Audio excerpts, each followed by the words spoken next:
Welcome to our online classes. इस video में हम बात करेंगे जीडीपी के बारे में। जीडीपी क्या है? जीडीपी मतलब है market value of all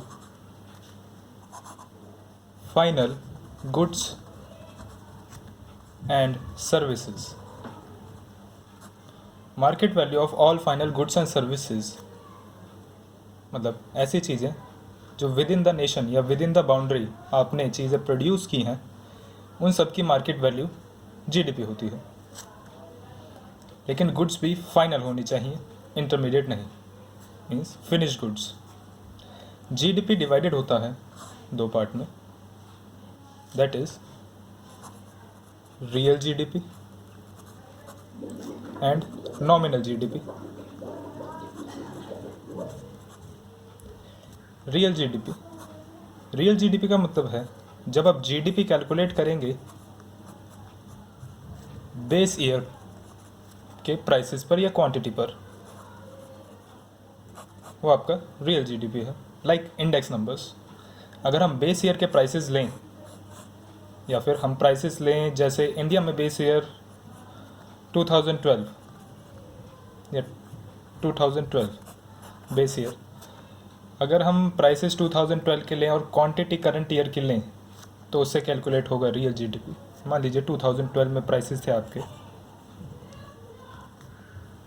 5 rupees और क्वांटिटी थी आपकी 100।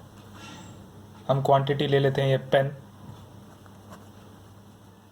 तो आपका जीडीपी बेसिकली कितना हुआ? मार्केट वैल्यू हुई आपकी 5 × 100, that is 500 rupees.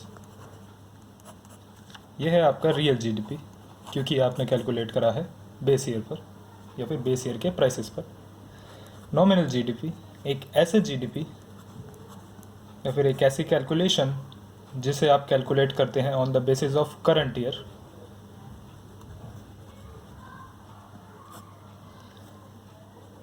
(2020) current year है। मान लीजिए आज प्राइस चल रहे हैं उसी पेन के 10 रुपीज़, लेकिन क्वांटिटी अभी भी उतनी है 100,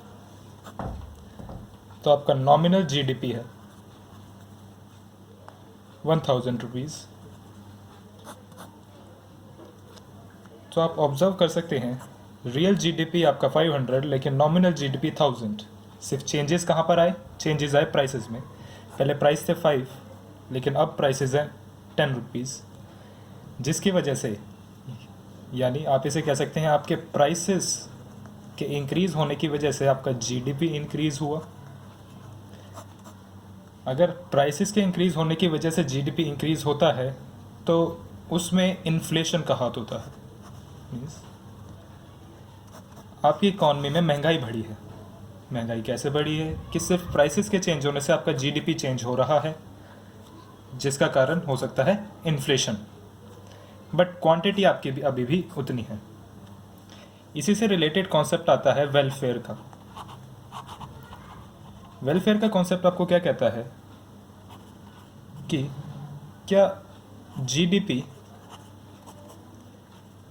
एक वेलफेयर पैरामीटर हो सकता है, या फिर एक जीडीपी एक गुड वेलफेयर एस्टिमेट हो सकता है?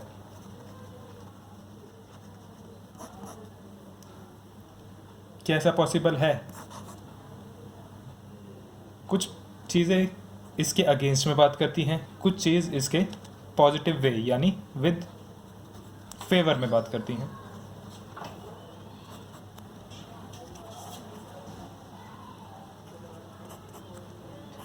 अब जो चीज़ अगेंस्ट में बात करती हैं वो क्या हो सकती हैं?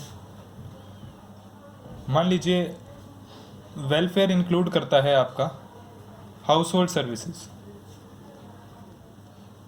आप घर पे बैठ के कोई भी गेम खेल रहे हैं लेकिन आपका वेलफेयर तो इंक्रीज़ हो रहा है उससे, क्योंकि आपका इंटरेस्ट है गेम्स में। अब लेकिन घर पे बैठ के गेम खेलने से क्या प्रोडक्शन इंक्रीज़ हो रही है? इट मे बी और मे बी नॉट। एक और एग्जांपल ले सकते हैं, कुकिंग। आपके पेरेंट्स आपके लिए कुकिंग करते हैं, लेकिन क्या वो कुकिंग करके मनी अर्न कर रहे हैं? क्या उससे प्रोडक्शन इंक्रीज हो रही है इकॉनमी में? आपका वेलफेयर तो हो रहा है, क्योंकि फूड आपकी यूटिलिटी को मैक्सिमाइज कर रहा है, लेकिन क्या कुकिंग की वजह से उनकी इनकम हो रही है? नहीं हो रही। तो कह सकते हैं हम जीडीपी एक अच्छा एस्टिमेट नहीं है वेलफेयर को कैलकुलेट करने का। इसे और डिटेल में पढ़ते हैं अभी आगे। Let's see. वेलफेयर से रिलेटेड एक क्वेश्चन अराइज होता है, क्या is GDP a good measure of welfare? Is GDP a good measure of welfare? सबसे पहले समझते हैं वेलफेयर क्या होता है। वेलफेयर का मतलब होता है वेलबींग, यानी किसी का भला होना। आप मोबाइल में गेम्स खेलते हैं, आपको मटेरियलिस्टिक थिंग्स अच्छी लगती हैं, मान लेते हैं मोबाइल में आपने गेम खेली, तो वो गेम खेल के आपको कुछ अम्यूज़मेंट हुई तो आपने माना कि वो आपके लिए वेलफेयर है। आपको भूख लगी तो आपने पेरेंट्स से बोला हमें खाने को दीजिए। जब उन्होंने फूड कुक करके दिया, आपने उसे कंज्यूम किया, तो वो भी आपके लिए एक वेलफेयर है। लेकिन क्या वो सारी चीज़ें जीडीपी में इंक्लूड होती हैं? कुछ चीज़ें होती हैं, कुछ चीज़ें नहीं। तो हम कह सकते हैं जीडीपी एक अच्छा मेज़र नहीं है वेलफेयर का। क्यों? कुछ रीज़न्स हैं। सबसे पहला reason, distribution of GDP. Distribution of GDP क्या कहता है? डिस्ट्रीब्यूशन ऑफ जीडीपी का मतलब, अगर थोड़ा सा भी राइज होता है जीडीपी में किसी भी वजह से, चाहे वो प्राइसेस की वजह से हो, चाहे वो प्रोडक्शन की वजह से हो, तो आपका जीडीपी आपको ये नहीं बताता कि आपकी इनकम किस वे में डिस्ट्रीब्यूटेड है। हो सकता है रिच और रिच हो गया हो सकता है पुअर के पास अपॉर्चुनिटी हो ही ना उस जीडीपी का फ़ायदा उठाने की। हो सकता है जो मिडल मैन है वो सारा फ़ायदा ले रहा हो। Anything can be possible. तो डिस्ट्रीब्यूशन ऑफ जीडीपी नहीं पता लगाया जा सकता कि आपकी इकॉनमी की जीडीपी कितनी है उससे। उसके लिए आपको इनकम लेवल्स पता करने पड़ेंगे। डिस्ट्रीब्यूशन ऑफ जीडीपी सिर्फ और सिर्फ पर कैपिटा इनकम बताता है।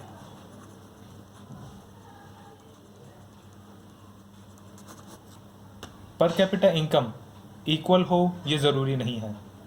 हर इंसान एक ही जैसी इनकम अर्न करे ये ज़रूरी नहीं है।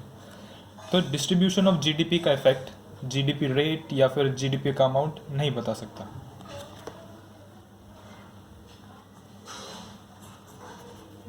Second point, non monetary exchanges. Non monetary exchanges क्या होते हैं? नॉन मॉनेटरी एक्सचेंजेस होते हैं कि मान लीजिए आपने करी गार्डनिंग अपने ही गार्डन में। अगर आप गार्डनिंग करते हैं तो आपको तो अम्यूज़मेंट मिल रहा है, आपको तो मज़ा आ रहा है वो करके, लेकिन एट द एंड इकोनॉमी की प्रोडक्शन में उसका कोई हाथ नहीं है या कोई बहुत बड़ा रोल नहीं है, जिसकी वजह से आपका प्रोडक्शन इंक्रीज़ नहीं हो रहा या फिर आपका जीडीपी इंक्रीज़ नहीं हो रहा। अगर आपका जीडीपी इंक्रीज़ नहीं हो रहा तो आप ये जीडीपी में भी इंक्लूड नहीं करते, लेकिन ये आपका अम्यूज़मेंट देता है तो आपका वेलफेयर भी इंक्रीज़ हो रहा है इससे। तो इस पॉइंट को देखकर भी आप कह सकते हैं कि जीडीपी वेलफेयर की सारी चीज़ें इंक्लूड नहीं करता। थर्ड पॉइंट है बहुत ही बेसिक पॉइंट, जिसे कहा जाता है एक्सटर्नैलिटी। एक्सटर्नैलिटी का मतलब होता है कुछ भी हार्म या फिर बेनिफिट्स। हार्म या बेनिफिट्स यानी नुकसान या फ़ायदा जो भी ह्यूमन बीइंग को होता है या ह्यूमन बीइंग किसी को देता है, बिना किसी कॉस्ट के या फिर बिना किसी इनकम के। एग्जाम्पल लेते हैं, मान लीजिए आप एक बाइक राइड करते हैं। बाइक राइड करने से उसमें फ्यूल की कंजम्पशन होती है और फ्यूल की कंजम्पशन क्रिएट करती है पॉल्यूशन। तो आप क्रिएटर हैं पॉल्यूशन के। पॉल्यूशन हार्म करेगा नॉर्मल पब्लिक को, मीन्स हमारे जैसे ही लोगों को। अगर वो पॉल्यूशन पब्लिक को हार्म कर रहा है और बाइक आप ड्राइव कर रहे हैं, तो क्या कोई आपसे अमाउंट मांगता है या टैक्स मांगता है पॉल्यूशन क्रिएट करने का? कोई नहीं मांगता। तो आपने अपनी इकॉनमी को या फिर आपने अपने रीजन को हार्म तो दिया, लेकिन उस हार्म करने के बदले आपको कोई भी पेनल्टी पे नहीं करनी पड़ी या फिर आपको कोई भी जुर्माना नहीं देना पड़ा, जिसकी वजह से हुआ क्या, ये एक एक्सटर्नैलिटी हो गया। मीन्स ऐसी चीज़ अगर आपने हार्म करी है तो आपको कोई पेनल्टी पे नहीं करनी पड़ी। एक और एग्जांपल ले सकते हैं, मान लीजिए आपने ट्री लगाया, एक ट्री को प्लांट किया। ट्री को प्लांट करने के बाद उसमें से जो भी ऑक्सीजन रिलीज होगी, ज़रूरी नहीं है सिर्फ आपको मिले, वो स्प्रेड हो जाएगी और कोई भी उसे कंज्यूम कर पाएगा। तो उस ऑक्सीजन को कंज्यूम करने के लिए क्या कोई आपको पे करेगा? कोई आपको बेनिफिट्स देगा? नहीं देगा। लेकिन आपने तो सोसाइटी को बेनिफिट दिया है। अगर आपने सोसाइटी को बेनिफिट दिया है तो आपको पैसे भी मिलने चाहिए इसके बदले, या फिर कुछ अमाउंट मिलना चाहिए, लेकिन ऐसा नहीं होता। तो ये एक एक्सटर्नैलिटी है जो बियॉन्ड आपके कंट्रोल है। आप ट्री लगाएंगे तो ज़रूरी नहीं उसकी ऑक्सीजन सिर्फ आप ही लें। आप बाइक राइड करेंगे तो ज़रूरी नहीं पॉल्यूशन की पेनल्टी सिर्फ आप बियर करें।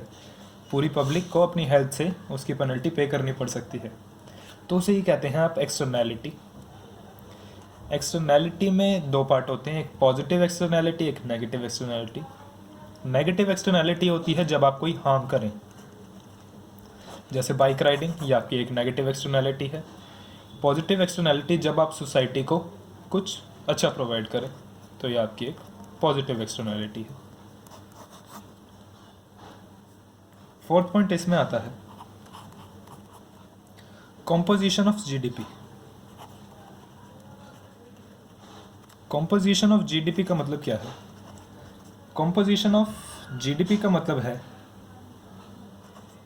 कि ज़रूरी नहीं आपकी जीडीपी कुछ चीज़ों से मिलाकर बनी हो। आपकी जीडीपी में बहुत सारी चीज़ों की प्रोडक्शन होती है, जैसे वेपन्स हो गए, जैसे वीट प्रोड्यूस हो गया, फूड प्रोड्यूस हुआ किसी भी तरह का। बहुत सारी चीज़ों से मिलकर आपकी जीडीपी बनी है। लेकिन कुछ चीज़ें ऐसी होती हैं जो चीज़ें आपको हार्म भी करती हैं। मान लीजिए आपके वॉर के कंटेंट्स, जैसे टैंक, मिसाइल्स, वेपन्स, ये आप ह्यूमन का वेलफेयर डायरेक्टली बढ़ाते नहीं हैं। अगर आपको कोई लाके कहे ये लो मैंने तुम्हारे सामने टैंक रख दिया या मिसाइल रख दी, तो नो वंडर आपको कोई वेलफेयर होगा उसमें। तो कॉम्पोजिशन ऑफ जीडीपी यानी हर चीज़ जीडीपी में ज़रूरी नहीं ह्यूमन का वेलफेयर इंक्रीज़ करे। आपको कोई चीज़ अच्छी नहीं लगती, ठीक, आपको कोई वेजिटेबल अच्छी नहीं लगती, तो ज़रूरी नहीं है कि जीडीपी में तो वो इंक्लूड होती है क्योंकि उसकी प्रोडक्शन हुई है, लेकिन ज़रूरी नहीं है कि वो आपका वेलफेयर इंक्रीज़ करे। तो कॉम्पोजिशन ऑफ जीडीपी में हर चीज़ वेलफेयर इंक्रीज़ नहीं करती। सेकंड या लास्ट जो आपका है ग्रोथ, यह है आपका पॉपुलेशन ग्रोथ। पॉपुलेशन ग्रोथ एक ही बहुत इम्पॉर्टेंट फैक्टर है जीडीपी का, क्योंकि इसी से आपको पता लगता है कि आपकी पर कैपिटा इनकम क्या है।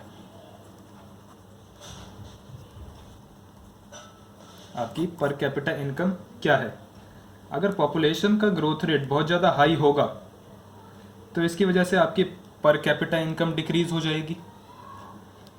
इसकी वजह से आपकी पर कैपिटा इनकम डिक्रीज़ हो जाएगी। अगर आपकी पर कैपिटा इनकम डिक्रीज़ हुई तो आपका वेलफेयर भी डिक्रीज़ हो जाएगा। तो आपका वेलफेयर भी डिक्रीज हो जाएगा। तो पॉपुलेशन का ग्रो होना हमेशा ही एक वेलफेयर का इंडिकेटर नहीं है। हाँ, माना जा सकता है कि पॉपुलेशन के ग्रो होने से आपके पास ह्यूमन कैपिटल ज़रूर बढ़ेगी। ह्यूमन कैपिटल बढ़ने से हो सकता है फ्यूचर में आपकी प्रोडक्शन बढ़ जाए, लेकिन इंस्टेंटली प्रोडक्शन नहीं बढ़ सकती।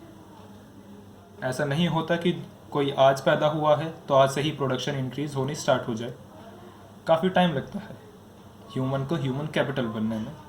तो वो एक पॉइंट आता है कि पॉपुलेशन ग्रोथ भी वेलफेयर इंडिकेट नहीं करता, लेकिन आप उसे पर कैपिटा इनकम कैलकुलेट करने में यूज़ करते हैं और जीडीपी कैलकुलेट करने में यूज़ करते हैं, लेकिन पॉपुलेशन हमेशा वेलफेयर इंक्रीज नहीं करता।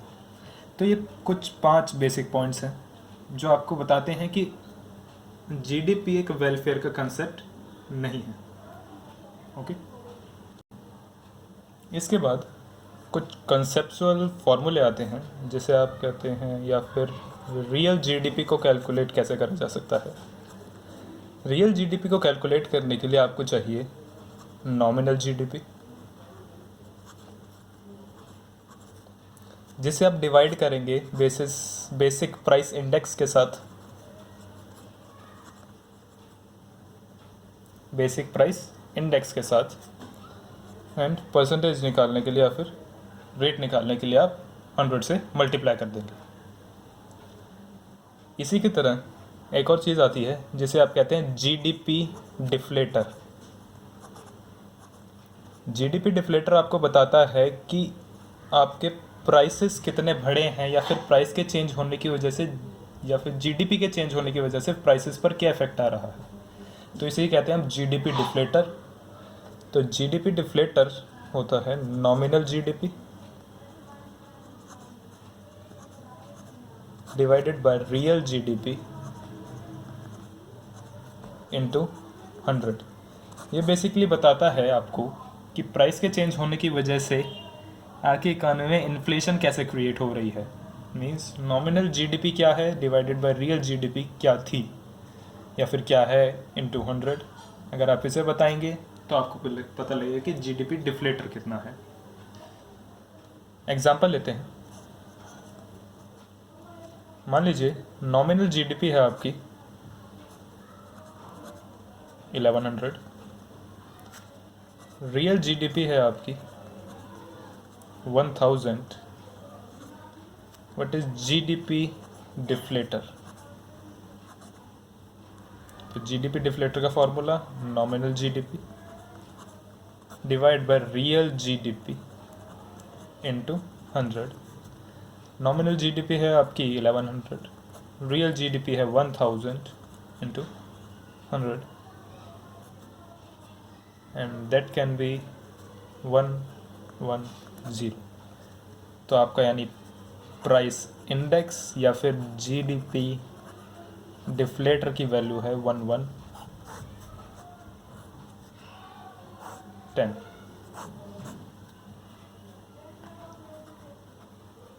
1110। Hope you like this video. Thank you very much.